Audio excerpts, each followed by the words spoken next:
స్తోత్రం. ప్రేయర్ హల్లెలూయా. యేసయ్య నామానికి సమస్త మహిమ ఘనత కలుగునుగాక. చెప్దాం ప్రేయర్ హల్లెలూయా. దేవుని సన్నిధిలోకి మనం వచ్చిన తర్వాత మనం విడిపించే దేవుడు, మనం బలపరిచే దేవుడు, ఆశీర్వదించే దేవుడు, మన బాధ వినే దేవుడు,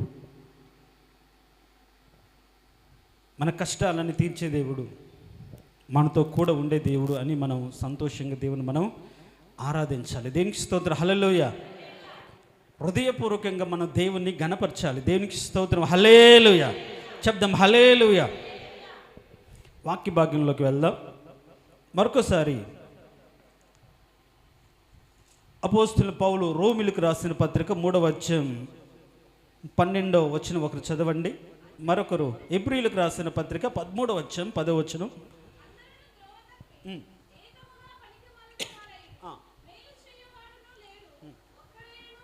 చాలు చాలు.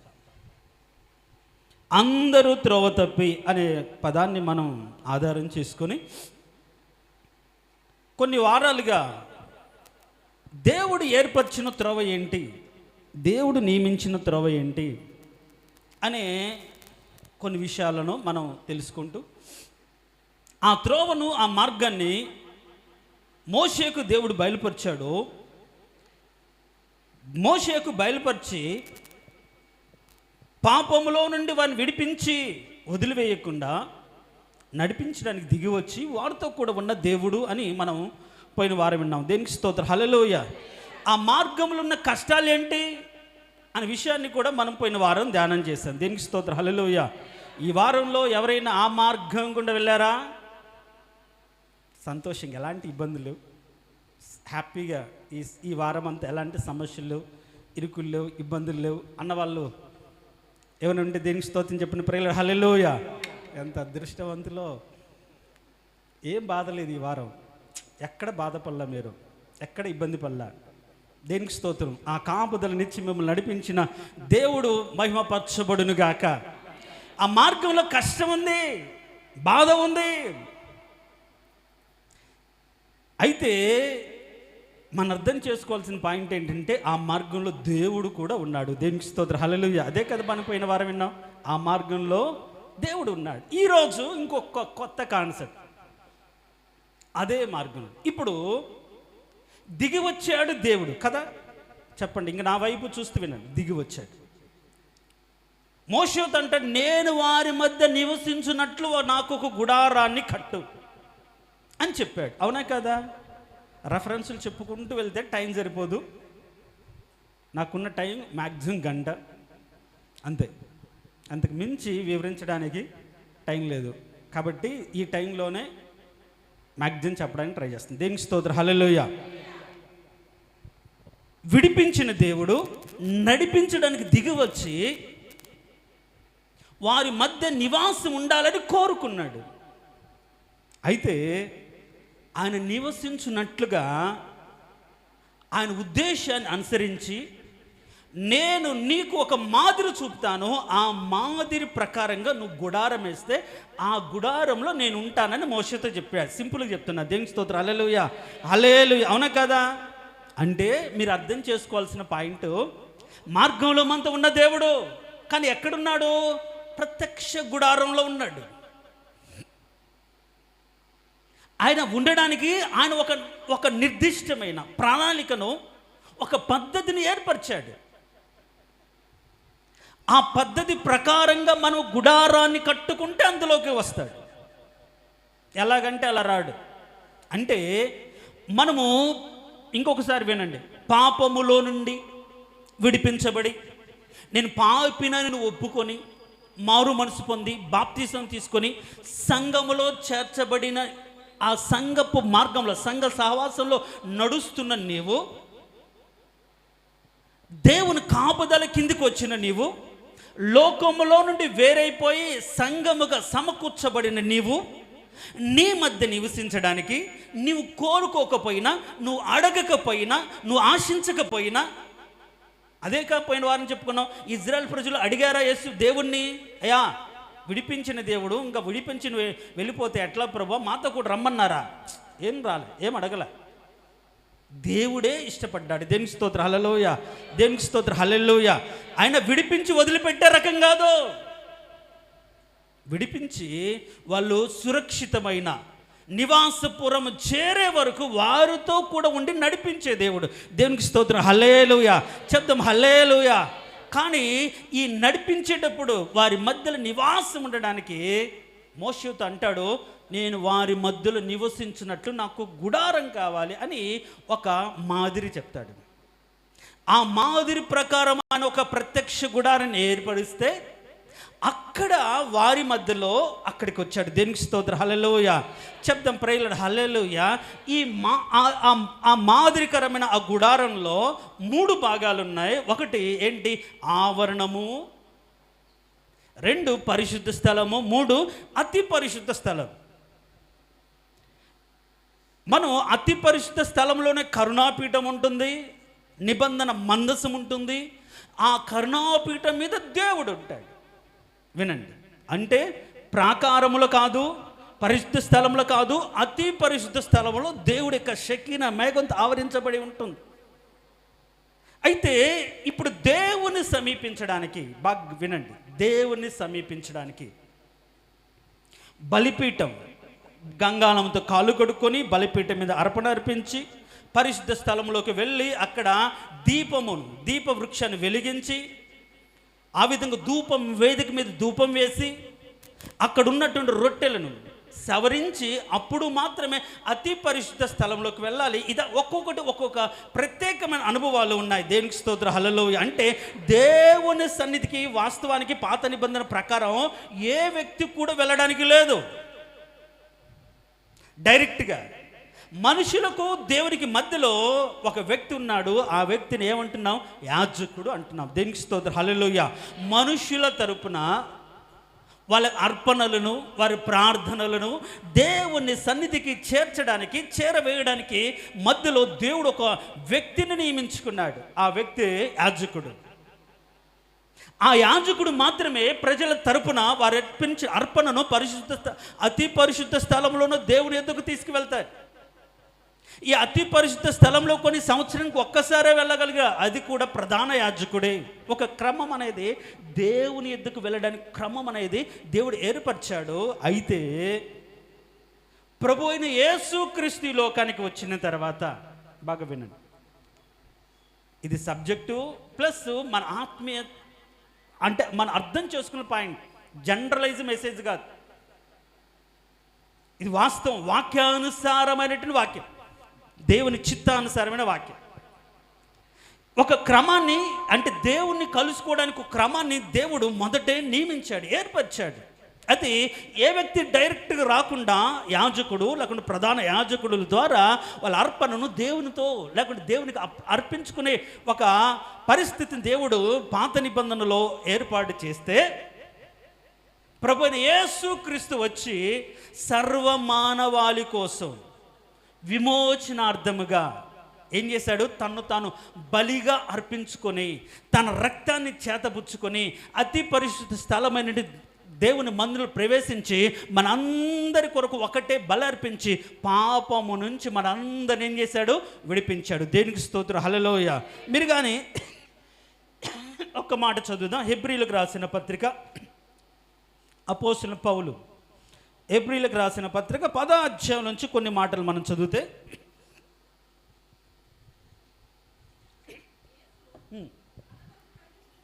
తొమ్మిదో అధ్యాయం చదువు, అది తర్వాత ఇంకొకసారి చదువు. 9వ అధ్యాయం కాదమ్మా, నేను చెప్తాను చూడండి. 11వ వచనం కింది భాగం నుంచి కానీ మనం చదివితే 12 నుంచి చదువుతాం. మేకల యొక్కయు కోడెల యొక్కయు రక్తంతో కాక యేసుప్రభు ఏం చేశాడు? తన స్వరక్తముతో ఒక్కసారే పరిశుద్ధ స్థలంలో ప్రవేశించాడు.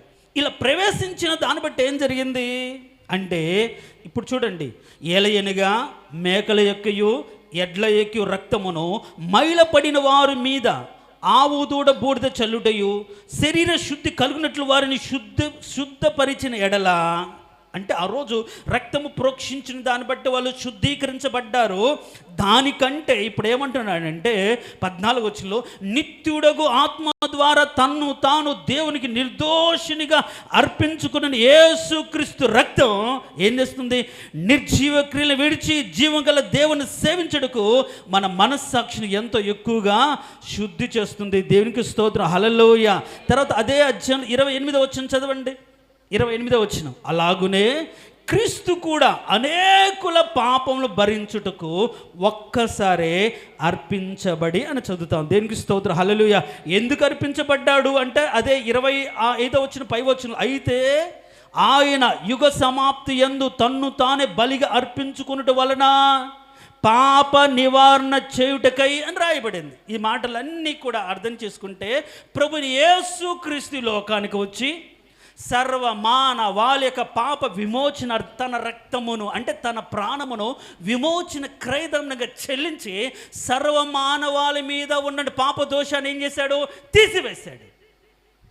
ఆ రోజు పాత నిబంధనలో రక్తము చిలకరించుట చేత ఆ వ్యక్తి ఏమవుతున్నాడు? పరిశుద్ధపరచబడినట్లుగా రక్తము చిందించబడిన దాన్ని బట్టి, రక్తం ప్రోక్షించబడిన దాన్ని బట్టి, రక్త ప్రోక్షణ లేకుండా ఏ వ్యక్తి కూడా పరిశుద్ధుడిగా మార్చబడలేడు. కాబట్టి ఈ యుగము యొక్క సమాప్తి ఎందు యేసు ప్రభు ఈ లోకానికి వచ్చి సర్వ మానవాళి యొక్క పాపం యొక్క విమోచనార్థం తన్ను తాను అర్పణగా బలిగా యాజకుడు ఏం చేస్తాడు? తన నిమిత్తము ప్రజల నిమిత్తం అర్పణ చేత పట్టుకుని దేవుని ఎదుకు వెళ్ళాలి. కానీ యేసు ప్రభు ఆయన పాపి కాదు, మన కోసం అంటే పాపమును భరించిన వ్యక్తిగా మరణించి ఆ రక్తాన్ని మన అందరి కోసం ఏ దేవుని సన్నిధిలోకి తీసుకువెళ్ళి చిలకరించంటే ఆ రక్తము ద్వారా మనలందరినీ పరిశుద్ధపరిచాడు. దేవునికి స్తోత్రం, హల్లెలూయా. చెప్దాం ప్రియులారా, హల్లెలూయా. అందుకనే యేసుక్రీస్తు రక్తం సమస్త పాపము నుండి మనల్ని ఏం చేస్తుంది? పవిత్రులుగా చేస్తుంది. మన మనసాక్షిని శుద్ధి చేస్తుంది, మన శరీరాన్ని మన ఆత్మను శుద్ధి చేస్తుంది. శుద్ధీకరించబడిన వ్యక్తిగా మనం మార్చబడి బ్రతుకుటకు కృపణిస్తుంది. అలా యేసు ప్రభు తను అర్పించుకున్నట ద్వారా ఏం జరిగిందంటే ఈ దేవాలయపు తెర ఏమైంది? నడిమికి బద్దలై చిరిగిపోయింది. అంటే ప్రాకారము, పరిశుద్ధ స్థలము, అతి పరిశుద్ధ స్థలానికి పరిశుద్ధ స్థలానికి మధ్యలో ఏముంది? ఒక అడ్డుతెర ఉండేది. ఈ అడ్డుతెర ఏమైంది? చీలిపోయి డైరెక్ట్గా సరాసరి అతి పరిశుద్ధమైన స్థలంలోకి మనం వెళ్ళడానికి ఒక మార్గం యేసు ప్రభు ఏర్పరిచాడు. దేవునికి స్తోత్రం, హల్లెలూయా. ఇప్పుడు చదవమ్మా, ఈ మార్గం ఎట్లా ఏర్పరిచాడు? ఇందాక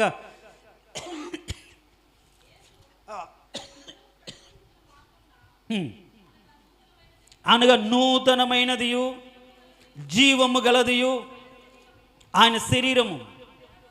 10వ అధ్యాయము 19వ వచనం చూడండి. నూతనమైనదియు జీవము గలది ఆయన శరీరమును తెరదార ఏర్పరచున్నదైన మార్గమున. దేవునికి స్తోత్రం, హల్లెలూయా.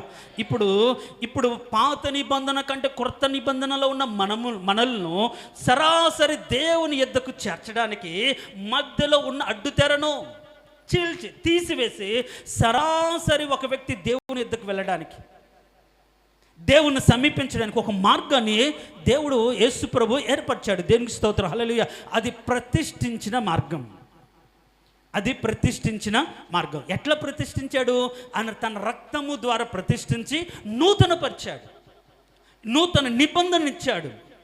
నూతన నిబంధన అనుసరించి బ్రతకడానికి ఒక మార్గాన్ని ఏర్పరిచాడు. అందుకనే సమస్తము క్రొత్తవాయను అని ఆలోచన లేకుండా అన్ని క్రొత్తవిగా మార్చివేసి ఒక నూతన మార్గాన్ని ఏర్పరిచాడు. ఆ నూతనమైన మార్గంలో మనము కూడా ప్రవేశించాం. దేవునికి స్తోత్రం, హల్లెలూయా. అందుకనే విశ్వాసము ద్వారా కృపలో ప్రవేశం కలిగి ఉన్నాము అని ఎఫెసీయులకు రాసిన పత్రికలో పౌలు అంటాడు. విశ్వాసం ద్వారా కృపలో ప్రవేశించి ఈ మార్గంలోకి వచ్చాం. దేవునికి స్తోత్రం, హల్లెలూయా. ఇప్పుడు ఒక ప్రశ్న నన్ను అడగనివ్వండి, మీరు ఏ మార్గంలో ఉన్నారు? అర్థమవుతుందా? ఇటు పోతే కందులాపురం, ఇటు పోతే బస్ స్టాండ్, ఇటు పోతే వాసే స్కూల్, ఈ మార్గంలోనా? కాదు. ఏ మార్గంలో ఉన్నారు? క్రైస్తవుడు ఏ మార్గంలో ఉన్నాడు? యేసు ప్రభు ప్రతిష్ఠించిన మార్గంలో ఉన్నాం. దేవునికి స్తోత్రం, హల్లెలూయా. ఆ మార్గంలో ఉన్నామని నువ్వు గుర్తించావా? ఆ మార్గము దేవుని ఎదుగు చేరుతుందని ఎరిగి ఆ మార్గంలో జాగ్రత్తగా నువ్వు నడుస్తున్నావా? అసలు ఆ మార్గంలో ఏమున్నాయి నువ్వు తెలుసుకుంటే కదా ఆ మార్గంలో జాగ్రత్తగా నడవడానికి. నీకు తెలిసినట్లుగా, నీకు నచ్చినట్లుగా, నువ్వు కోరుకున్నట్లుగా ప్రతి వానికి మనం చదువుకున్నాం అంతకుముందు వారం, ఒకనికి సరైనదిగా కనిపించే మార్గం అది ఏంటిది? అది ఎట్టిదైనా అది సరిగానే కనిపిస్తుందంట. అలాంటి మార్గం కూడా కాకుండా ఆయన ప్రతిష్ఠించిన మార్గంలో మనం ప్రవేశించాము. దేవునికి స్తోత్రం, హల్లెలూయా. ఆ ప్రతిష్ఠించిన మార్గంలో సంఘము ఉంది. అందుకనే సంఘము తన స్వరక్తం ఇచ్చి సంపాదించుకున్నాడు. దేవునికి స్తోత్రం, హల్లెలూయా. సంఘం అంటే బిల్డింగ్ కాదు. సంఘం అంటే ఆ రక్తము ద్వారా కొనబడిన, కడగబడిన ప్రజల సమూహమే సంఘము. సంఘం కోసం ఎవరు ఏం చేయాలి? ఆ యేసు ప్రభు మాత్రమే రక్తము చిందించాడు. ఈ సంఘాన్ని పరిపాలించడానికి, ఈ సంఘాన్ని నడిపించడానికి దేవుడు నాయకులను ఏర్పరచుకున్నాడు. కానీ సంఘము నాయకుల ద్వారా ఏర్పరచబడాల, సంఘము యేసు ప్రభు రక్తము ద్వారా ఏర్పరచబడింది. దేవుడు నాకు అనుగ్రహించిన సంఘం అని మనం చెప్పాలి, కానీ నా సంఘం అనడానికి ఎవడికి అధికారం లేదు. ఎవడు రక్తం గార్చాడు, ఎవడు బలి అయ్యాడు, ఎవడు శ్రమలు పడ్డాడు కాదు, నా సంఘం అనడానికి లేదు. దేవుడు నాకు అప్పచెప్పిన సంఘం అనాలి. దేవునికి స్తోత్రం, హల్లెలూయా. దేవునికి స్తోత్రం, హల్లెలూయా. అంటే అప్పచెప్పిన జనాలు అని అర్థం. అప్పచెప్పినటువంటి ఎవరిని దేవుని ఎదుట నిలబెట్టాలో, ఎవరిని నీతిమంతులకు తీర్చబడాలో, ఎవరిని సరిదిద్దాలో, ఎవరిని దేవుని ఎదుట పరిశుద్ధులకు మార్చాలో వారిని కొందరికి కాపురులకు అప్పచెప్తే వారిని వాక్యానుసారికి సిద్ధం చేసి దేవునికి అప్పచెప్పే బాధ్యత సేవకుడికి ఇచ్చాడు. అంతేకాని సంఘం అంటే బిల్డింగో, ఒక అధికారమో ఏదో కాదు. ఆ సంఘము ఇప్పుడు ఆయన ప్రతిష్ఠించిన మార్గంలో ఉంచాడు. ఈ సంఘము అనబడిన మనము ఆ మార్గము గుండా దేవుని ఎద్దుకు చేరాలి. దేవునికి స్తోత్రం, హల్లెలూయా. చెప్దాం ప్రేరుడు, హల్లెలూయా. ఇప్పుడు మనం అందరము ప్రతిష్ఠించిన యేసు ప్రభు రక్తము ద్వారా దేవుని ఎద్దుకు చేరడానికి వెళ్ళిన ప్రతిష్ఠించిన మార్గంలో మనం ఉంటాం కదా. అయితే నువ్వు అర్థం చేసుకోవాలి పాయింట్ ఏంటంటే, ఆ మార్గంలో ఏమున్నాయి? ఆ మార్గంలో ఏమున్నాయి?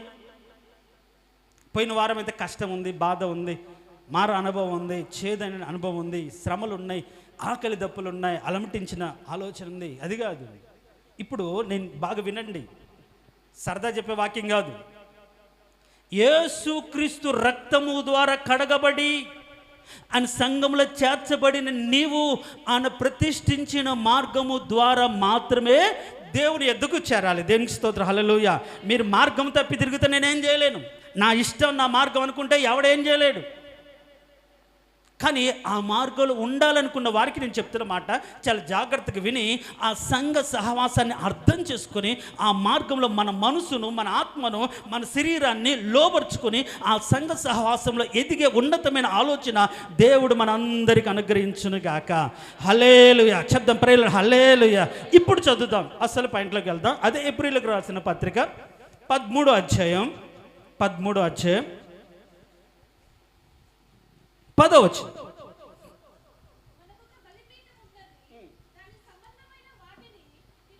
చాలు మనకు ఒక బలిపీఠం ఉన్నది అనే పాయింట్ అక్కడ ఆపి 12వ వచనం చదవండి. కావున యేసు కూడా తన స్వరక్తము చేత ప్రజలను పరిశుద్ధపరచుటకై గౌని వెలుపట్ట శ్రమ పొందెను. 13వ వచనం. కాబట్టి చూడండి, కాబట్టి మనం ఆయన నిందను భరించుచు శిబిరము వెలుపలికి ఆయన యొద్దకు వెళ్ళుదము. దేవునికి స్తోత్రం, హల్లెలూయా. ఏమైనా అర్థమైంది పాయింట్? రక్షించబడిన తర్వాత ఏముంది? దేవుడు కృప చూపుతాడు. ఆయన కృపను బట్టి రక్షించబడ్డాము, అంత క్షేమమే కాదు. నా మాటలు అర్థం చేసుకోండి. మంచి మనసుతో, యోగ్యమైన మంచి మనసుతో, ఓపికతో ఫలించువారని బైబిల్లో రాయబడింది. యోగ్యమైన మంచి మనసుతో వాక్యాన్ని అంగీకరించకపోతే ఫలం అనేది మన జీవితంలో రాదు. ఇప్పుడు యేసు ప్రభు మన కోసం తను బలిగా అర్పించుకున్నాడు. అదే సిలువ అనే బలిపీఠం మీద తాను బలిగా అర్పించుకున్న దానిని బట్టి మనమందరం కూడా పరిశుద్ధులుగా మార్చబడ్డాం. ఆ బలిపీఠం ఆ మార్గంలో ఉంది. అందుకని మనకు ఒక బలిపీఠం కలదు. మనం ఏం చెప్తాం? మీ ఇంట్లో ఏమున్నాయి అంటే, మా ఇంట్లో ఫ్రిడ్జ్ గలదు, ఏసీ గలదు, డబుల్ కాట్ బెడ్ గలదు. మన కుటుంబంలో, ఆత్మీయ జీవితంలో, ఆయన మార్గంలో మొట్టమొదట బలిపీఠం ఉందా? బలిపీఠ అనుభవాల గుండా దేవుడికి మార్గంలో నడుస్తున్నామా? అంత ఆషామాషి కాదు క్రైస్తవునికి భక్తి జీవితం, సరదా అంతకంటే కాదు. ఆ మార్గంలో ఆయన బలిపీఠాన్ని ఉంచిపోయాడు. ఆ బలిపీఠపు అనుభవాల గుండా మనము ఆ యుద్ధకు వెళ్ళాలి. అందుకని ఇప్పుడు ఆయన ఏమయ్యాడు? శ్రమపడి గౌని వెలుపల ఉన్నాడు. గౌని వెలుపల శ్రమ పడ్డాడు. ఇప్పుడు దేవుణ్ణి చేరడానికి ఆ విధంగా ఎట్లా వెళ్ళాలని రాయబడింది, అదే మనం చదివిన దాంట్లో. కాబట్టి మనం ఆయన నిందను భరించుచు, ఏంటంట నిందను భరించుచు. దేవుని నిందను, దేవుని ఎరిగిన బిడ్డలు, దేవునికి కలిగిన బిడ్డలు నిందను భరించుచు. ఈరోజు ఎవరైనా మనం అనవసరంగా నిందిస్తే ఏమంటామంటే, చూడు నేను దేవుని లోబడి ఉన్నాం కాబట్టి ఇన్ని నిందలు, ఇన్ని బాధలు, నాకేం అవసరం అంటే బైబిల్ ఏం చెప్తుంది మీకు తెలుసా? ఒకవేళ ఆయన కోసం నేను నిందించబడితే నీ బ్రతుకు ఎలాంటిదో తెలుసా? ఒకవేళ మనుషులందరూ కూడా ఏంటి ఇన్ని కష్టాలు, ఏంటి ఇన్ని బాధలు అని మనం ఒకళ్ళు నిందించవచ్చు. కానీ వాక్యం ఏం చెప్తుందో తెలుసా? మీరు చదవండి. పేతురు రాసిన మొదటి పత్రిక, పేతురు రాసిన మొదటి పత్రిక కాదమ్మా,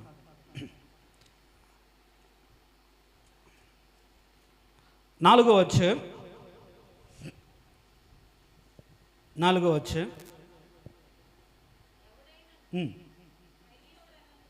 కాదు 13వ వచనం చదివితే, క్రీస్తు బయలుపరచబడినప్పుడు మీరు మహానందంతో సంతోషించు నిమిత్తం క్రీస్తు శ్రమలో మీరు పాలవారైనంతకు సంతోషించుడి. క్రీస్తు నామం నిమిత్తం మీరు నిందల పాలైనప్పుడు మహిమా స్వరూపైన ఆత్మ అనగా దేవుని ఆత్మ మీ మీద నిలుచుచున్నాడు కనుక మీరు ధన్యులు. దేవునికి స్తోత్రం. హల్లెలూయా.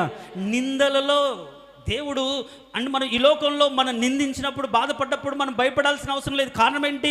దేవుని ఎదుట మనము ఒక ధన్యకరమైన జీవితాన్ని కలిగిన వారిగా దేవుడు చూస్తున్నాడు. దేవునికి స్తోత్రం. హల్లెలూయా. చెప్దాం ప్రేయర్ హల్లెలూయా. ఎవరైనా మనం నిందించారా? నువ్వేమనుకోవాలి? ఎస్, వాక్యానుసారంగా ఒక ధన్యకరమైన జీవితం ఇచ్చాడు. మన దేవునితో వెళ్ళేటప్పుడు సుఖభోగాలు ఇవన్నీ కాకుండా మన నిందల గుండా వెళ్ళాలి, శ్రమల గుండా వెళ్ళాలి, బాధల గుండా వెళ్ళాలని వాక్యం చెప్తుంది. కాబట్టి ఆ బాధల్లో, శ్రమలలో దేవుడు నింద కూడా ఒకటి. కాబట్టి దేవుడు నన్ను నిందల గుండా నడిపిస్తున్నాడు అంటే వాక్యానుసారంగా నా జీవితం ఉంది. వాక్యం తెలియజేసినట్లుగా ఆ వాక్యానుసారంగా ఆ మార్గంలో నన్ను నడిపిస్తున్నాడు అనే ఆలోచన కలిగినట్లుగా మనం సంతోషించాలంట. దేవునికి స్తోత్రం. హల్లెలూయా. అందుకనే మీరు కూడా క్రీస్తు నిందను భరించచ్చు, క్రీస్తు కొరకు నిందను. అందుకనే పౌలు లేకుంటే పేతురు, యోహానులు కూడా ఒక మాట అంటారు చూడండి. అపోస్తుల కార్యములు 5వ అధ్యాయం 14వ వచనం, సరే 41వ వచనం. ఆ నామము కొరకు అవమానం పొందుటకు పాత్రులమని ఎంచబడినందున ఏమంటున్నారు?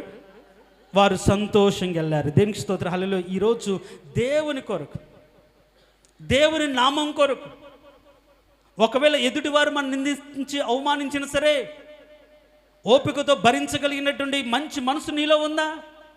మన ఉద్యోగం చేసే చోట ఒకవేళ మన దేవుని బట్టి ఎవరైనా దూషిస్తే మనం భరించగలిగితే, నిందిస్తే భరించగలిగితే దేవుడు దాన్ని ఒక ధన్యకరంగా మారుస్తుంది. ఇదిగో నా నామం నిమిత్తం. ఒకవేళ ఎవరైనా దూషించవచ్చేమో, కానీ ఇంట్లోనే మీకు తెలుసా, ఇళ్లలోనే ఏం చేస్తారో తెలుసా? మనం హడావుడిగా చర్చికి టైం అవుతుంది, రెడీ అవుతుంటారు. రాని వాళ్ళు ఏం చేస్తారు? రాని వాళ్ళు, చర్చికి రాని వాళ్ళు, ఇది వండి పెట్టిల్లు, ఇది చేయకుండా వెళ్ళేవే, నీ దేవుడు నీకు ముఖ్యమైతే నీ మౌడు నీకు ముఖ్యం కాదా, ఏం చేస్తావు? అన్ని చేసి పెట్టినా ఏదో ఒక విధంగా నిన్ను నిందిస్తూ ఉంటారంటే దేవుని సన్నిధిలోకి వెళ్ళాలి, దేవుని కోసం బ్రతకాలనుకున్నప్పుడు ఇంటివారు కావచ్చు, తోటివారు కావచ్చు, సంఘస్థులు కావచ్చు, నువ్వు చేస్తున్న పనిలో, పరిచర్యలో ఏదో ఒక విధంగా నిన్ను నిందిస్తూ ఉంటారు, తప్పుపడుతూ ఉంటారు. అప్పుడు నువ్వు ధన్యుడవో. ఆ విధంగానే ఆ మార్గంలో మనం నడవాలని రాయబడిందండి. కాబట్టి కృంగిపోవాల్సిన అవసరం లేదు, బాధపడాల్సిన అవసరం లేదు. నువ్వు కరెక్ట్ మార్గంలోనే ఉన్నావు. దేవునికి స్తోత్రం. హల్లెలూయా. చెప్దాం ప్రేయర్ హల్లెలూయా. విశాలమైన మార్గంలో లేవో, ఇరుకు మార్గంలో ఉన్నావు. అంటే ఆ ఇరుకు మార్గం ఎక్కడ తీసుకెళ్తుంది? పరలోకానికి తీసుకెళ్తుంది. దేవుని ఎందుకు తీసుకెళ్తుంది? విశాలమైన మార్గంలో ఏముండవు, ఇరుకులు ఉండవు, ఇబ్బందులు ఉండవు, కష్టాలు ఉండవు, దుఃఖాలు ఉండవు, ఏముండవు, అన్ని సాఫీగా జరిగిపోతుంది, అన్నీ బాగుంటాయి.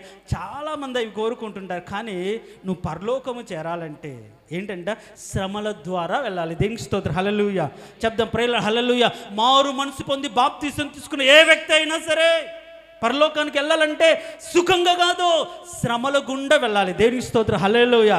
ఆ మాట ఉంది బైబిల్లో. మీరు కానీ అపోస్తుల కార్యములు 14వ అధ్యాయం 22వ వచనం నేను చదువుతాను చూడండి. శిష్యుల మనస్సులను దృఢపరిచి ఏమంటున్నాడు పౌలు, విశ్వాసమును నిలకడగా ఉండవలని అనియు అనేక శ్రమలు అనుభవించి మనము దేవుని రాజ్యంలో ప్రవేశింపవలను. దేవునికి స్తోత్రం. హల్లెలూయా. ఎవరికైనా ఈ మాట నచ్చిద్దా? ఈ మాట నచ్చిన వాళ్ళు దేని గట్టి బిగ్గర స్తోత్రం చెప్పండి. దేవునికి స్తోత్రం. హల్లెలూయా. శ్రమలు అనుభవించి పరలోకం వెళ్ళాలి.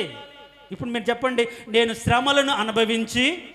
మీ మాటే దీన్ని రేపు సాక్ష్యం దేవుని ఎదుట. ఊరికి ఆశామాషిగా పలకమాకండి. అనాలోచితంగా దేవుని మందిరం పలికితే ఏంటి, ప్రసంగి గ్రంథం 5వ అధ్యాయంలో చెప్పినట్టుగా ఖచ్చితంగా శాపం, దానికి ఫలితం అనుభవించాలి. ఇప్పుడు చెప్పండి, నేను శ్రమలను అనుభవించి. నేను చూస్తున్నా అందరి మొహాలు, నోళ్ళు కూడా చూస్తున్నా. నేను శ్రమలను అనుభవించి పరలోకంలో ప్రవేశించాలని దేవుడు నిర్ణయించాడు. చెప్పారా? చెప్పని వాళ్ళు ఉన్నారు. చెప్పని వాళ్ళు ఉంటే దేవునికి స్తోత్రం చెప్పండి. చెప్తాం ప్రేయర్ హల్లెలూయా. చెప్పని వాళ్ళు దేవునికి స్తోత్రం. హల్లెలూయా. చెప్పినంత ఈజీ కాదు కదా, కానీ వాక్యం ఏం చెప్తుందంటే శ్రమలను అనుభవించి. ఎందుకు అనుభవించాలి శ్రమలను అంటే? దానికి కూడా ఒక రీజన్ ఉంది. ఒక మాట చదువుదాం చూడండి. ఎబ్రీయులకు రాసిన పత్రిక 2వ అధ్యాయం 10-11 వచనాలు.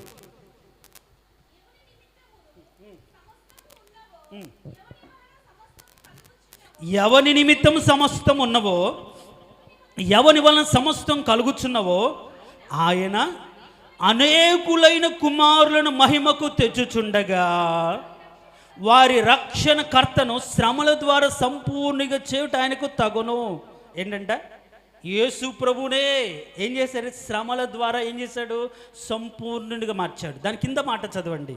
కాబట్టి పరిశుద్ధపరచు వారికిని పరిశుద్ధపరచబడు వారిని అందరూ ఒక్కటే మూలము. దేవుని స్తోత్రం. హల్లెలూయా. అంటే యేసుక్రీస్తు శ్రమపడి సంపూర్ణుడిగా మార్చబడినట్లుగానే ఈ లోకంలో మనము కూడా శ్రమల ద్వారా సంపూర్ణులుగా మార్చబడాలి. శ్రమల ద్వారా మన బ్రతుకులో ఉన్నటువంటి లోపాలు సరిదిద్దుకొని, శ్రమల ద్వారా దేవునికి యోగ్యులుగా మార్చబడి, శ్రమల ద్వారా విధేయత నేర్చుకొని ఆ మార్గంలో ఏం చేయాలి? ఓపికతో మార్గం నడవాలి. అది క్రైస్తవుని భక్తి మార్గం. సుఖము సంతోషము ఎప్పుడు ఆనందము కాదు, శ్రమల మార్గం. దేవునికి స్తోత్రం. హల్లెలూయా. ఈరోజు వాక్యం చాలామందికి రుచించదేమో. దేవుడు మిమ్మల్ని ఆశీర్వదిస్తాడు, నీ కష్టం పోతుంది, నీ బిడ్డలకు ఉద్యోగం వస్తుంది, వాళ్ళు బాగుపడుతుంటారు, లోకంలో ధన్యురాలు అని అంటావు. ఈ మాటలు వింటే ఆహా దేవుడు నన్ను దీవిస్తాడు. అది కాదు. ఒకవేళ దీవిస్తాడు, అది అన్నీ ఇక్కడే ఉంటాయి కదా. నువ్వు దేవుని సన్నిధికి చేరాలి అనుకున్న వారికి చెప్తున్న మాటలు.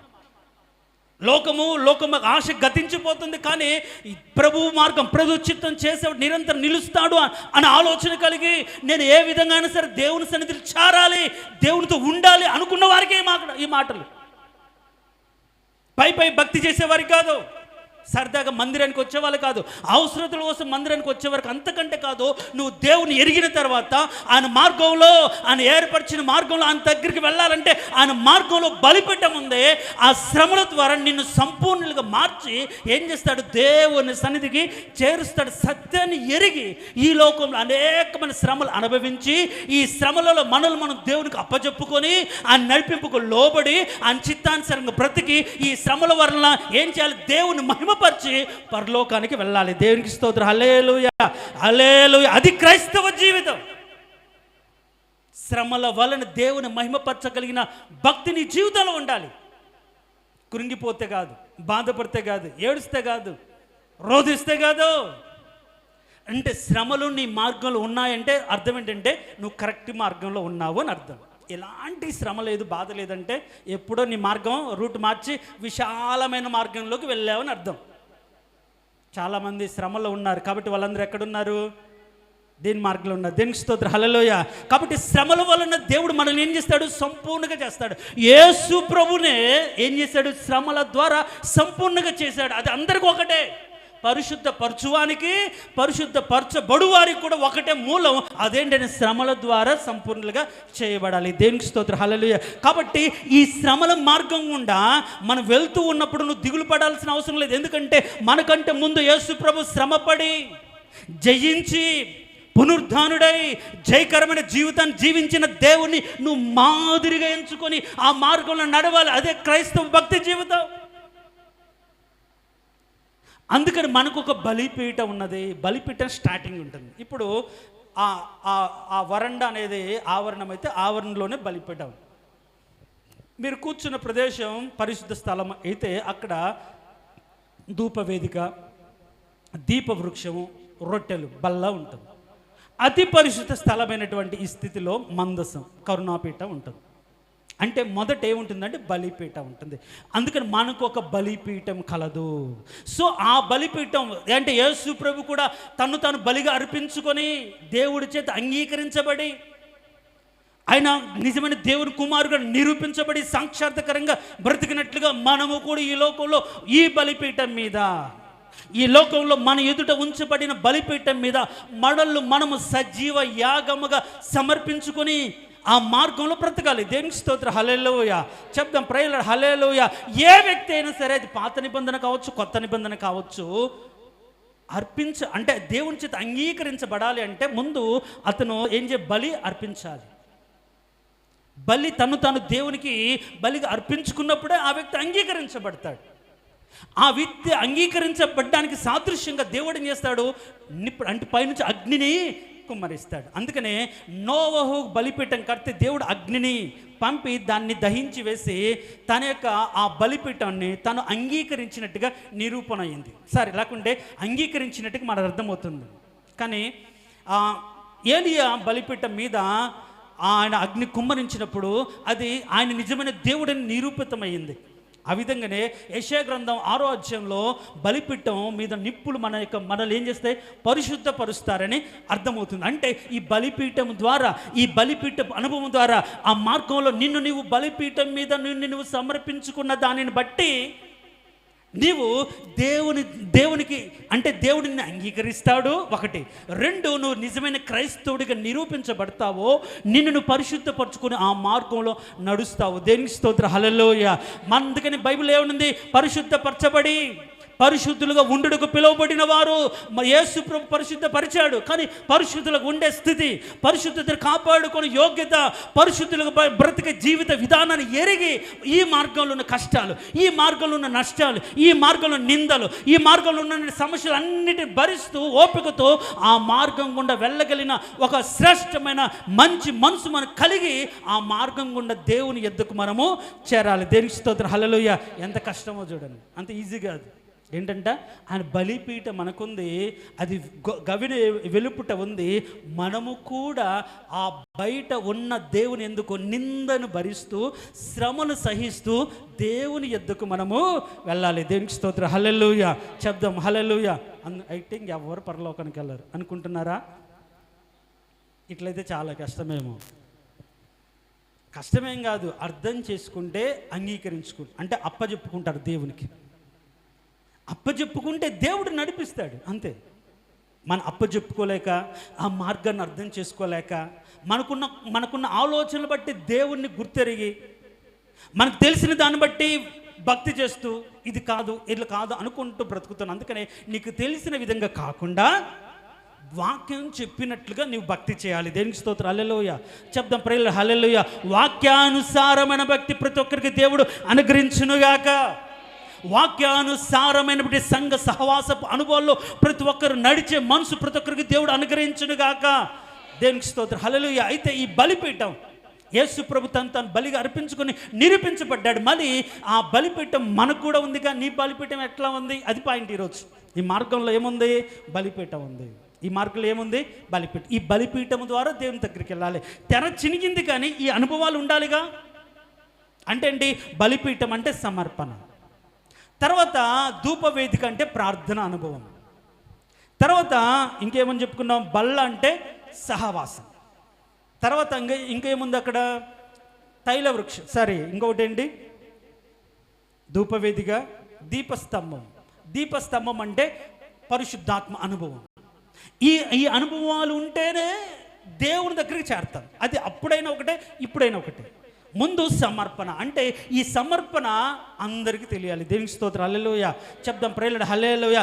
అందుకని తెలియడానికి బలిపీఠాన్ని ఎక్కడ పెట్టాడు? బయట పెట్టాడు. కారణం ఏంటి? పైనుంచి అగ్ని రావాలిగా, అడ్డు ఏముండకూడదు. నిన్ను నువ్వు ఏ విధంగా సమర్పించుకున్నావు, నీ సాక్ష్యం ఏ విధంగా కాపాడుకున్నావు, నువ్వు ఏమి వదిలిపెట్టావు, బలిపీఠం మీద నువ్వు ఏ విధంగా అంటే ఉన్నావు, నిన్ను నువ్వు సమర్పించుకున్నానే అందరికీ తెలియాలి. బలిపీఠం మీదకి, బలిపీఠం దగ్గరికి దహన బలి పశువు అర్పించడానికి వచ్చిన వ్యక్తి లేవీకాండంలో ఉండినట్లుగా ఏ విధంగా తను బలిపీఠం మీదకి రావాలంటే ముందు నరకబడాలి. ఏంటి? మన ఆలోచనలు, తలంపులు, ఉద్దేశాలు, కోరికలు నరకబడాలి. నరకబడిన తర్వాత ఈ చర్మం వలవబడాలి. ఈ చర్మం అంటే, ఈ చర్మానికి ఏంటి? ఐడెంటిటీ కదా. ఈ నువ్వు చాలా అందంగా ఉన్నావని ఎట్లా చెప్పారు? చర్మాన్ని బట్టే కదా, అంతే కదా. ఈ ఐడెంటిటీ, నేను, నాది, నాకు, నేను ఇంత గొప్ప అంత గొప్ప అనే ఐడెంటిటీ వలవబడాలి. లోపల ఉన్న అవయవాలన్నీ కూడా విడదీసి వ్యర్థత అంతా బయట పడవేసి ఈ శరీరాన్ని, ఈ అవయవాలన్నిటిని ఏం చేయాలంటే ముక్కలు ముక్కలుగా నరికి ఈ బలిపీఠం మీద అగ్ని మండించి కట్టెలు పేర్చి ఈ కట్టెల మీద ఈ ఈ విడదీసిన అవయవాలను పెట్టినప్పుడు, అది దహించబడినప్పుడు ఆ వాసన దేవునికి ఇంపైన అంటే ఏంటి? శ్వాసని దేవుడు అంగీకరిస్తాడు. దేవునికి స్తోత్రం, హల్లెలూయా చెప్దాం, ప్రేయర్ హల్లెలూయా. అంటే నీ సమర్పణ, బలిపీఠం ఎక్కడ ఉంది? బయట ఉంటుంది కదా. ఆ బలిపీఠము నిన్ను సమర్పించుకున్న తర్వాతనే సంఘ సహవాస అనుభవాలు. అంటే ఏంటి? బలిపీఠం సమస్తానికి తెలుస్తుంది, కానీ నీ ప్రార్థన అనుభవం నీ సేవకుడికి తెలిసి ఉండాలి. నీ సహవాస అనుభవం నీ సేవకుడికి తెలిసి ఉండాలి. నీ యొక్క పరిశుద్ధాత్మ అనుభవం, పరిశుద్ధతలో నువ్వు ఏ విధంగా గడుపుతున్నావు, నడుస్తున్నావు అని సేవకుడికి తెలిసి ఉండాలి. దీన్ని పరిశుద్ధ స్థలం ఉంటుంది, కానీ నీ అంతరంగంలో ఉన్న పరిశుద్ధత, దేవునితో ఉన్న సంబంధం, అది అతి పరిశుద్ధ స్థలంలో ఉండే దేవునితో సంబంధం, ఇది దాటిన తర్వాతనే ఇంత సంబంధం. కాబట్టి మొట్టమొదటిగా నువ్వు ఈ మార్గంలోకి వచ్చావు కదా. నేను చెప్తున్న మాట అంటే, ఈ మార్గంలోకి వచ్చి నీవు ఆషామాషికి వెళ్ళడానికి లేకుండా మన కోసం కూడా ఒక బలిపీఠం ఉంది. ప్రతి ఒక్కరు కూడా తన్ను తాను బలిగా, సజీవ యాగంగా తను అర్పించుకొని ఆ మార్గంలో వెళ్ళవలసిన వారిగా ఉన్నావు. కాబట్టి నీవు నీ బలిపీఠాన్ని ఏ విధంగా సిద్ధం చేసుకున్నావు? అసలు బలిపీఠం కట్టుకున్నావా? ఆ బలిపీఠం మీదకు నువ్వు వచ్చావా? నీవు నరకబడ్డావా? లోకముతో, లోక ఇచ్చలతో, లోక కోరికలతో నువ్వు నరకబడ్డావా? ఎవరికి అప్పచెప్పుకోవాలి? ఇది యాజకుడికి అప్పచెప్పుకోవాలి కదా. యాజకుడు ఏం చేస్తాడు? తెచ్చిన బలి పశువును ఏం చేస్తాడు? నరుకుతాడు. నరికి ఆ రక్తాన్ని బలిపీఠపు ఆ చుట్టూ ప్రోక్షించి ఏం చేస్తాడు? శరీరాన్ని ఒలిచి అవయవాలన్నీ ఆ వ్యర్థతను పడవేసి, ఇదంతా ఏం చేసి యాజకుడు చేస్తే పని అనమాట. అంటే నీవు దైవ సేవకుడికి అప్పచెప్తే నీ ఆలోచనలు, తలంపులు, నీ చెడు మార్గాలను నరికి వేస్తాడు. ఇప్పుడు పేతురు వాక్యం చెప్తున్న వారు నరకబడని బైబిల్ ఉందా లేదా? ఏమా లేదా? పొడవబడని బైబిల్ ఉందా లేదా? ఏమో తండ్రి, చూడండి మాట. ఏమో అంటే వాక్యం ద్వారా పేతురు పొడిచాడా అని అనుకుంటారేమో. ఒక మాట చదువుదాం చూడండి. అపోస్తుల కార్యంలో 2వ అధ్యాయం 37వ వచనం.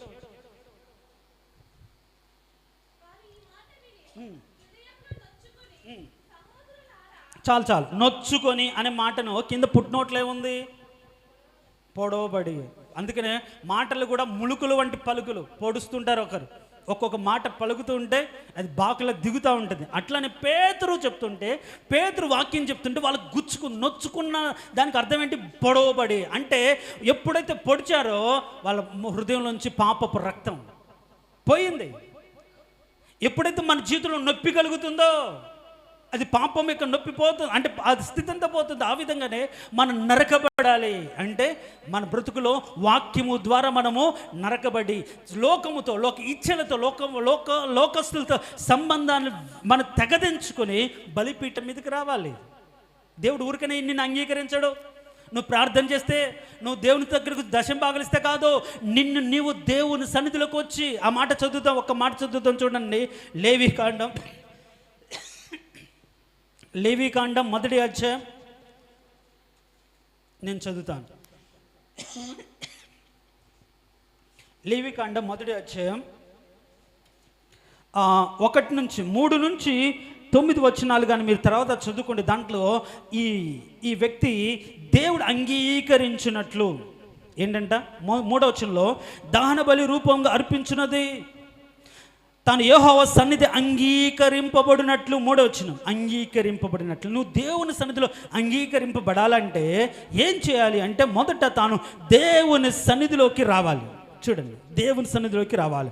వచ్చిన తర్వాత ఏం చేయాలి చూడండి, అక్కడ మనం చూస్తే ఆ యెహోవా సన్నిధిలో 5వ వచనం ఆ దూడను వధించిన తర్వాత నువ్వు నరకబడాలి. అంటే ఏం నరకబడాలి? నీ ఆలోచనలు, నీ తలంపులు, పాపపు ఇచ్చలు, కోరికలు అన్నీ కూడా తొలగించబడి నరకబడి, అంటే లోకంతో నీకు సంబంధం తెగిపోవాలి, చంపుకోవాలి, నీ కోరికలు ఆలోచనలన్నీ కూడా తీసివేసుకోవాలి, నరకబడాలి. తర్వాత ఆ రక్తాన్ని అంటే నీ జీవాన్ని సజీవ యాగంగా బలిపీఠం మీద ప్రోక్షించాలి. రక్తమును ప్రోక్షించి ఎక్కడుంది? 5వ వచనం కింది భాగంలో రక్తమును బలిపీఠం మీద ప్రోక్షించాలి. తర్వాత 6వ వచనంలో అప్పుడు దహన బలి రూపమైన ఆ బలి పశు చర్మమును ఒలిచి చర్మాన్ని తీసివేయాలి. అంటే ఏంటి? చర్మం అంటే మన ఐడెంటిటీ, లోకంలో నేను అనే ఫీలింగు, నాది అనే ఫీలింగు, ఈ గర్వం, ఇవన్నీ కూడా తీసివేయాలి.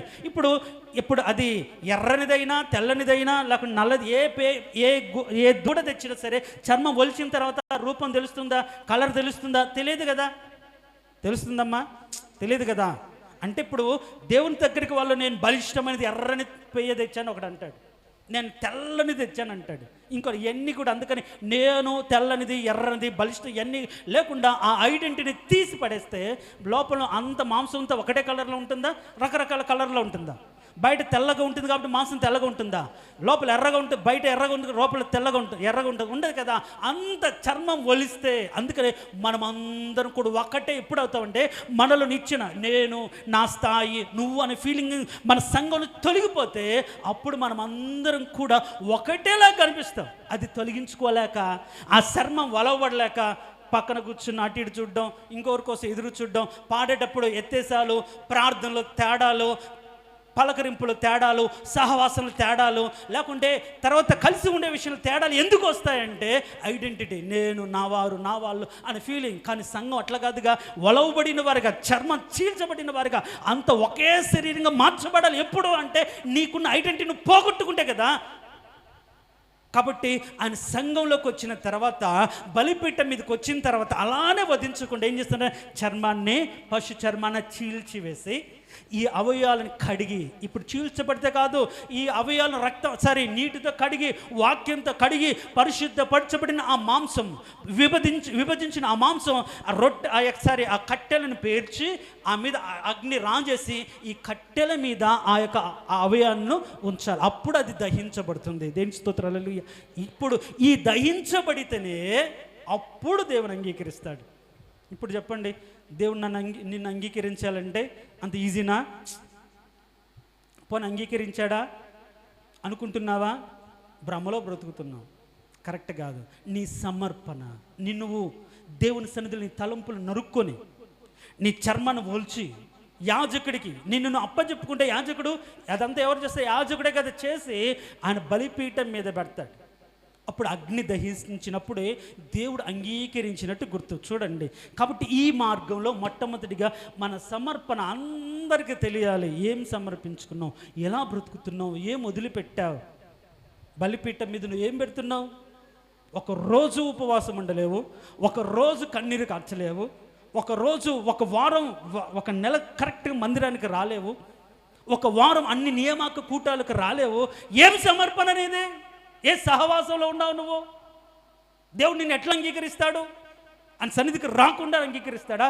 ఒకవేళ నువ్వు అనుకుంటున్నావు ఇది కరెక్ట్ కానే కాదు. చూడండి, అంటే ఆ బలిపీఠం మీద నిన్ను నీవు సజీవ యాగముగా దైవదాసుడు అప్పచెప్పుకుంటే నీ తలంపులు, నీ హృదయంలోని తలంపులు తీసివేసి, నీ చర్మాన్ని తీసివేసి మనమంతా ఒక్కటని బోధించి ఈ చర్మాన్ని ఎక్కడ పెడతాడు? బలిపీఠం మీద పెడతాడు. అప్పుడే అగ్ని వచ్చి దహించినప్పుడే అంగీకరించినట్లు గుర్తు. దేవునికి స్తోత్రం. హల్లెలూయా చెప్దాం. ప్రైజ్ హల్లెలూయా. అయితే బైబిల్లో ఒక బలిపీఠం, ఇది దేవుడు అంగీకరించే బలిపీఠం.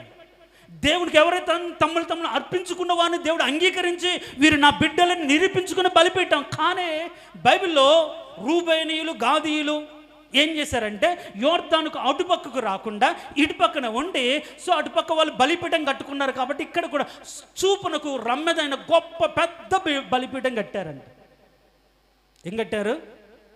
వాళ్ళు ముందు అన్నారు, అయ్యా మేము అటుపక్కకి రాలేం, ఇటుపక్కనే ఉంటాం, యోర్దానికి ఇటుపక్కనే ఉంటాం, మా గేదెలు పశువులు ఎక్కువ ఉన్నాయి, ఇక్కడ గడ్డి ఎక్కువ ఉంది కాబట్టి ఇక్కడే ఉంటాం అంటే మోషే ఓకే అంటాడు. కానీ స్వాస్థ్యం సంపాదించుకున్న తర్వాత మీరు ఇటు పక్కకు రండి అన్నప్పుడు వాళ్ళు కూడా పోరాడి యుద్ధం చేసి వచ్చి ఏం చేశారంటే వాళ్ళందరికీ అంటే పాలుతేను ప్రవహించిన స్వాస్థ్యం అంటే వాగ్దాన స్వాస్థ్యంలో బలిపీఠం ఉంది కాబట్టి మనం బలిపీఠం లేకపోతే మనము ఎవరో అనుకుంటారని వాళ్ళు కూడా ఒక బలిపీఠం కట్టుకున్నారంట. మీరు కానీ న్యాయాధిపతుల గ్రంథం యెహోషువ గ్రంథం 22వ అధ్యాయం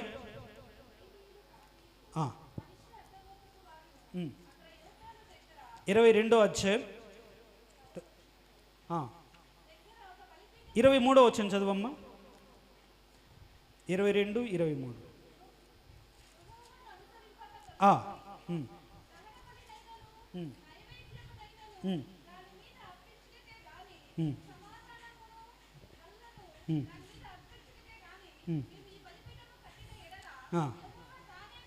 చాలు 26వ వచనం చదివితే ఏమంటాడంటే,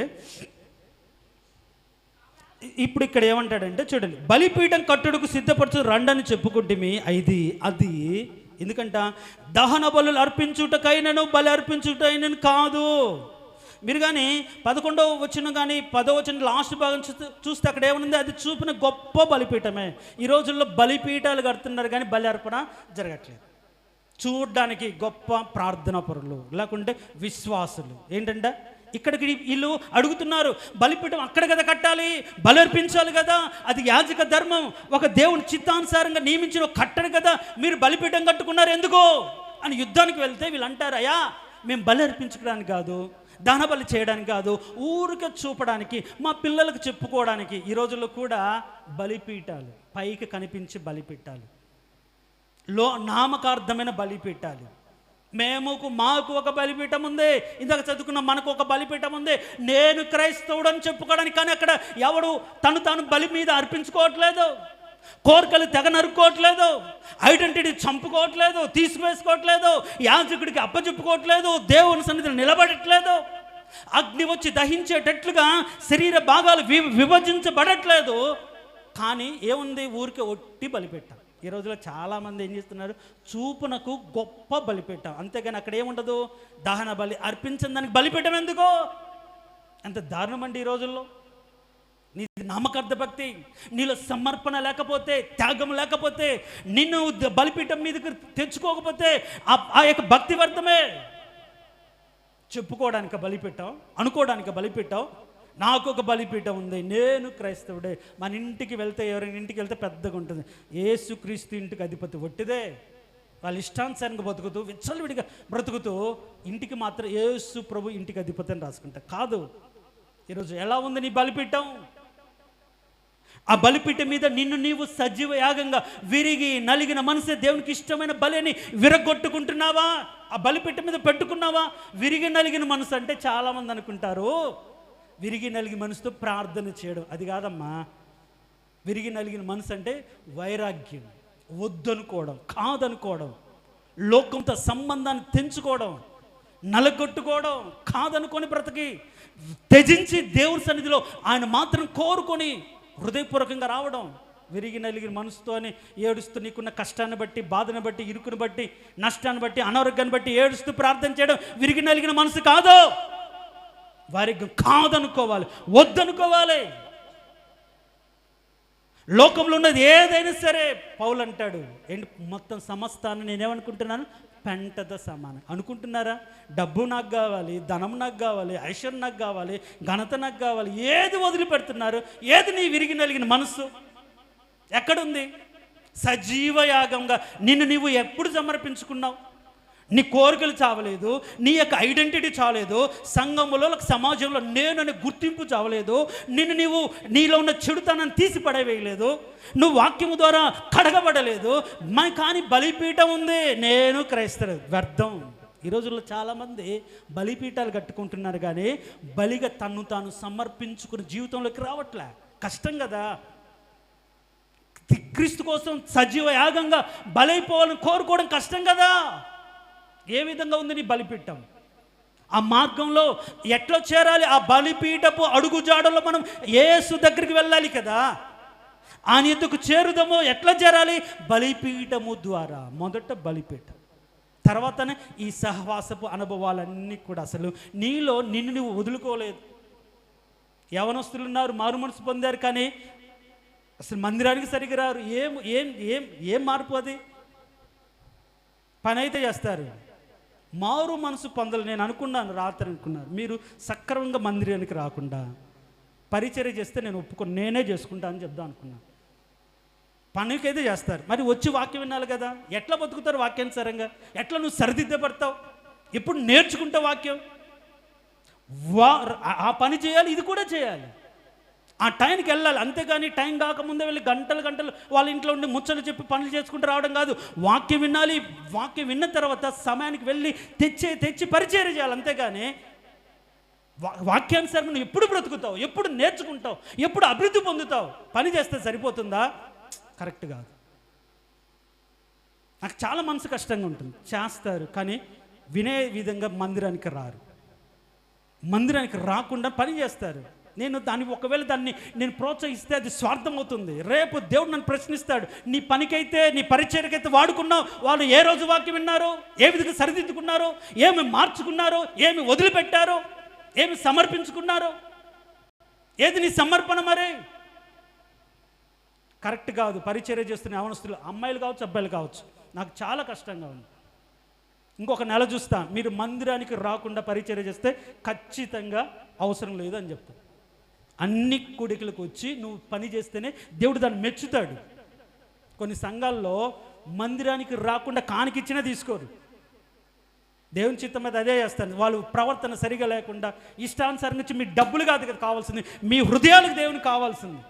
మీ బ్రతికే మార్చుకోకుండా మీరు ఇచ్చే డబ్బు ధనం ఎవరికి కావాలి? అందుకని నీ హృదయం దేవునికి బలిపీఠం మీద పెట్టి ఆ మార్గంలో నిన్ను నువ్వు దేవునికి సజీవంగా సమర్పించుకోవాలండి. అది క్రైస్తవ్యం, అది భక్తి. లోక సంబంధమైన వాక్యానుసారంగా బ్రతికే జీవితం కాదు. బలిపీఠం మనకున్నది. ఆయన బలిపీఠపు అడుగుజాడలో తను అర్పించుకొని సజీవ యాగంగా తను నిరూపించుకున్న బలిపీఠం. ఆ బలిపీఠము గుండా మనం దేవుని ఎద్దుకు చేరాలి. సమర్పణే లేకపోతే ఇంకా సహవాసంలోకి ఎప్పుడు వస్తావు నువ్వు? కరెక్ట్ కాదు. ఒక పద్ధతి, సంఘము సక్రమంగా కట్టబడాలి. ఏదో మంగళవారం వాక్యం విని, శనివారం వాక్యం విని, ఏదో 4 మాటలు విని ఉపశమనం కోసం కాస్త ప్రార్థన చేసుకునే భక్తి కాదు. ఈ సంఘము దేవుని ఎదుట సరైన రీతిగా నిలబడే విధంగా సిద్ధపడాలి. దేవుని స్తోత్రం, హల్లెలూయా. నా ఆలోచన అదే, నా ఆశ అంతే. బాధపడండి, ఇబ్బంది పడండి, ఏదైనా కానీ ఒక క్రమంలోకి మిమ్మల్ని మీరు సమర్పించుకొని, దైవదర్శుడు కడుతున్నప్పుడు ఆ కట్టడికి మిమ్మల్ని సమర్పించుకొని అర్పించుకొని వచ్చే విధంగా ఒక పద్ధతి, ఒక క్రమాన్ని మనం నేర్చుకోవాలి. అట్టి మనసు దేవుడు మనకు అందరికీ అనుగ్రహించును గాక. నీ బలిపీఠం ఉందా? కట్టుకున్నావా? పడద్రోయబడిన బలిపీఠం ఉంది రాజుల గ్రంథంలో. ఇజ్రాయేలీక పాపిష్టి ప్రవర్తన బట్టి బలిపీఠం పడిపోయిందండి. రాజుల మొదటి గ్రంథంలో యెరోబాము యొక్క చేసిన పాపాన్ని బట్టి బలిపీఠం బద్దలైపోయింది. నీ బలిపీఠం ఎట్లా ఉంది? అసలు బలిపీఠం అనుభవం లేకుండా ఆ మార్గంలో ఎలా నడుస్తావు నువ్వు? కరెక్ట్ కాదు. మార్చుకుందాం, మన ఆలోచన విధానం మార్చుకుందాం.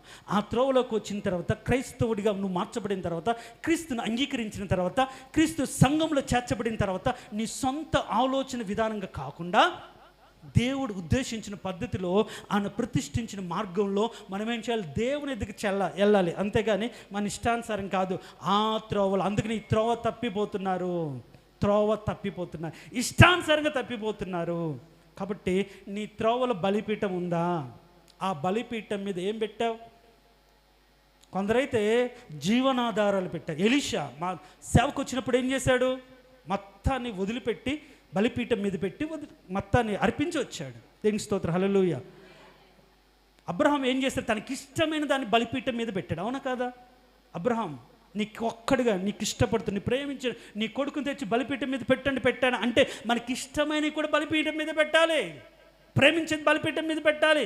నాకు లోకం ఇష్టము దేవుడు ఇష్టం అనే బ్రతుకు కాదు, దేవుడు కోరుకున్న జీవితాన్ని బ్రతుకులోకి రావాలి. అపోస్తులు అయితే తమ సొంత ప్రాణాలు పెట్టారు. మోషే అయితే సుఖభోగాలు బలిపీఠం మీద పెట్టాడు. ఏం పెట్టావండి ఈరోజు నువ్వు క్రైస్తవుడికి చెప్పుకోవడానికి? ఒక మాట చెప్పనివ్వండి. ఈ సంవత్సరం అంటే నేను చెప్తున్న దాన్ని బట్టి పాటల పుస్తకాలకు 60,000 రూపాయలు ఖర్చు అయ్యాయి. దాదాపుగా 40,000 మావిడి ఇచ్చింది అనుకోండి, 20,000 మాత్రమే అప్పుడప్పుడు నాకు వచ్చి ప్రార్థన చేసి నాకు ఇచ్చిన కానుకను నేను వాడుకోకుండా దాన్ని ఏదో ఒక పని కోసం అలా కూర్చోబెడతాను. ఇప్పుడు పాటల పుస్తకాలకి ఎంత వచ్చాయో తెలుసా? 2,000 వచ్చాయి. 60,000 ఖర్చు పెడితే ఎంత వచ్చాయి? 2,000. అది కూడా నేను తీసుకోలేదు. ఇప్పటి వరకు రమణ దగ్గర ఉంచి ఏదో ఒక దానికి ఉపయోగపడుతుంది. ఈ మే నెల నేను ఉపవాసం ఉండడానికి సెలవు పెట్టాను. నా జీతం నష్టపరుచుకున్నాను. తర్వాత ఈ మే నెల చివరిలో స్పాట్ వాల్యుయేషన్ వచ్చింది. ఆ వదినమ్మకు తెలుసు, కమలదినమ్మ. పేపర్లు ఎప్పటికంటే ఎక్కువ వచ్చాయి. కంప్యూటర్ వాళ్ళు చాలా ఎక్కువ కొట్టారు. దాదాపు 15,000 సంపాదించుకున్నారు. జీతము ఆ 15,000 ప్లస్ ఇప్పుడు జూన్ 1వ తారీఖు నుంచి వెళ్దామంటే వెళ్ళానా? వెళ్ళలేదు. జూన్ 8వ తారీఖు వెళ్ళాను. వెళ్ళిన తర్వాత రెగ్యులర్గా వెళ్ళానా? మళ్ళీ 2 రోజులు సెలవు పెట్టాను. అంటే జూన్ నెలలో కూడా సగం జీతం, అంటే దాదాపుగా ఒక 30-35,000. అదొక 60, ఇదొక 30, దాదాపుగా 1,00,000 రూపాయలు దేవుని కోసం నేను నష్టపరుచుకున్నాను. నా దేవుడు కనపరచబడాలి, నా సంఘంలో ఒక ప్రతిష్టత, ఒక వైరాగ్యం రావాలి అని.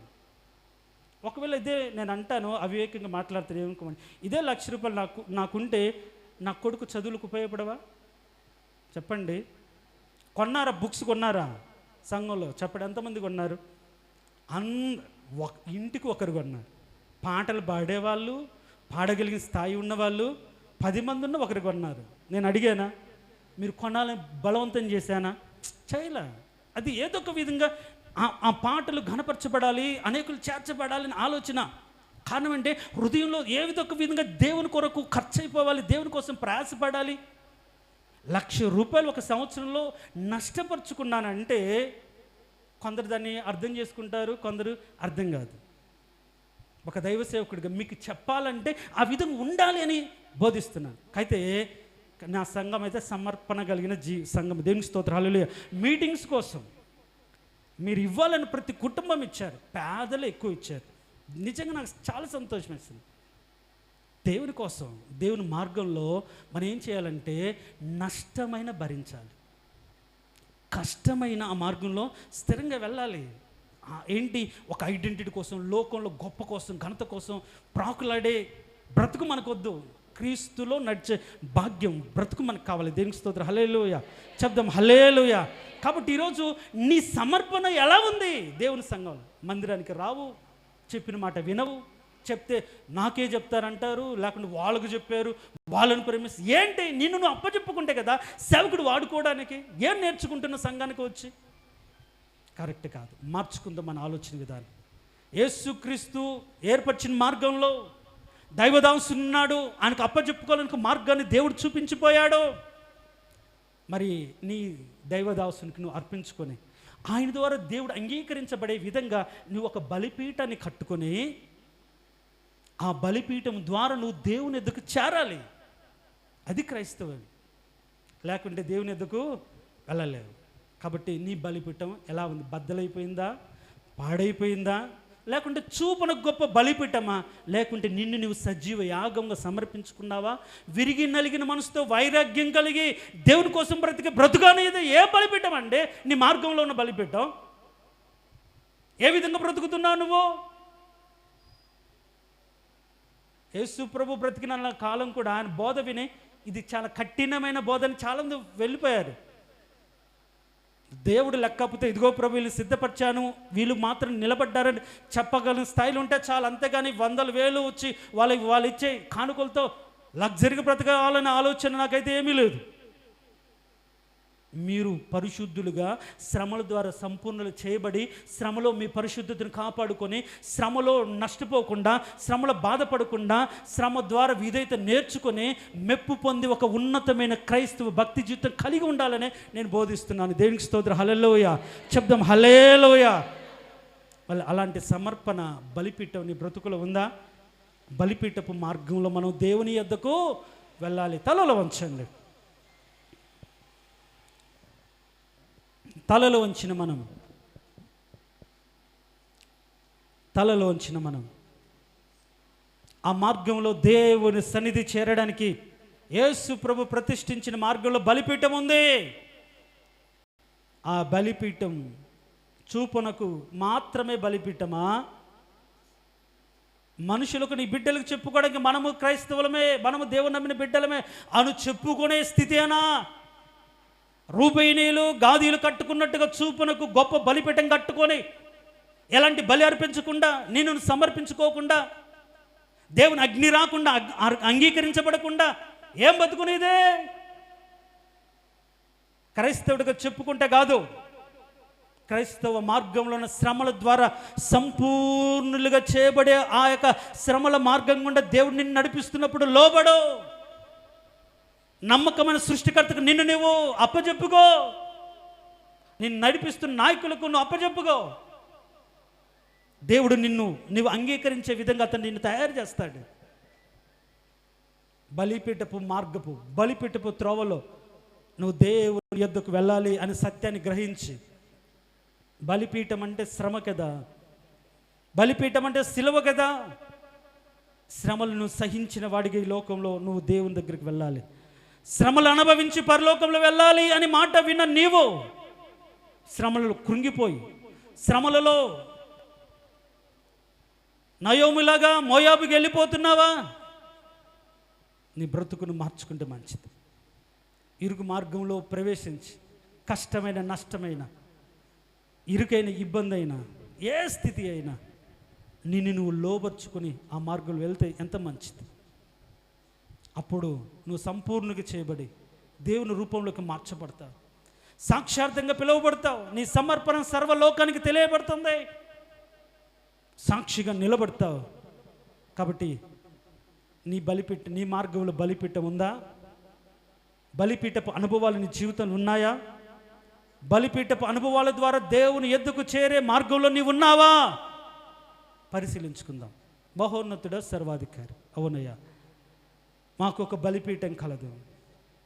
ప్రతి ఒక్కరికి ఒక బలిపీఠం ఉంది అని మీరు చెప్తున్నారు. ఆ బలిపీఠం మీద ఎవరికి వాళ్ళు ఏ విధంగా సమర్పించుకున్నారు, ఏ విధంగా యాజకుడు అప్పచెప్పబడి బలిపీఠం మీదకి వచ్చారు అనే సత్యాన్ని, ఈ విధంగానే కదా నీ సన్నిధికి చేరాలి అనే సత్యాన్ని నీ బిడ్డలు అర్థం చేసుకొని, అయ్యా తమ్ములు తాము సమర్పించుకొని మీరు ఏర్పరచబడిన మార్గం, ఆ మార్గంలో మీరు శ్రమపడి, నిందించబడి, అవమానించబడి, గేలి చేయబడి, అయ్యా మీరు మహోన్నతమైన స్థానంలో నిలబడ్డారు. మేము కూడా అదే మార్గం నడవాలి కదా, అలానే మేము వెళ్ళాలి కదా. అందుకే కదా మా కుటుంబాల్లో కొందరికి రోగాలు, అందుకే కదా మా కుటుంబాల్లో కొందరికి సమస్యలు, ఇరుకులు, ఇబ్బందులు. దీన్ని బట్టి మాకు అర్థమవుతున్నాయి తండ్రి, మేమందరం కూడా సరైన త్రోవలో ఉన్నాం. కానీ ఆ మార్గంలో బాధపడకుండా సహించి మమ్మల్ని, మా బిడ్డలు కాపాడుకొని, మమ్మల్ని, మా కుటుంబాలను సరిదిద్దుకొని, మా బిడ్డలకు మాదిరికరంగా నడుస్తూ ముందుకు వెళ్ళగలిగినటువంటి శ్రేష్టమైనటువంటి భక్తి జీవితం మాకు అనుగ్రహించండి. మీరు ఏ విధంగా వెళ్ళారో, ఏ విధంగా నడిచారో, శరీరధారి అయిన దినములో మహారోదనతో, వేదనతో మరణం నుంచి తప్పించగలిగిన నీకు తను అప్పచెప్పుకుని యేసు ప్రభులాగా మేము కూడా తండ్రి నీకు అప్పచెప్పుకుని నీ నడిపింపుకు లోబడి నీ చిత్తాన్ని గ్రహించి ఈ లోకంలో ఎలా ఉన్నా సరే నీతో ఉండే శ్రేష్టమైన అనుభవం మాకు దయచేయండి. ఐడెంటిటీని తీసివేయండి ప్రభువా. సంఘములో కూడా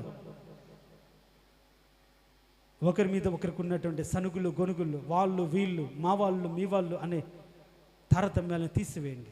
భేదాభిప్రాయాలు తొలగించండి. ఒకటే అని చర్మం వలచబడిన బలిపశువుగా సంఘములో మేము చేర్చబడే కృపను ప్రతి ఒక్కరికి దయచేయండి ప్రభువా.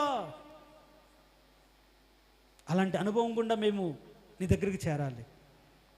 ఇలాంటి అనుభవాలు నేర్చుకుంటూ పరిశుద్ధపరచబడుతూ మేము పరిపూర్ణులుగా మార్చబడ అలాంటి కృప మాకు దయచేసి నీ ఎత్తబడే సంఘములు మమ్మ నుంచి బలపరచము.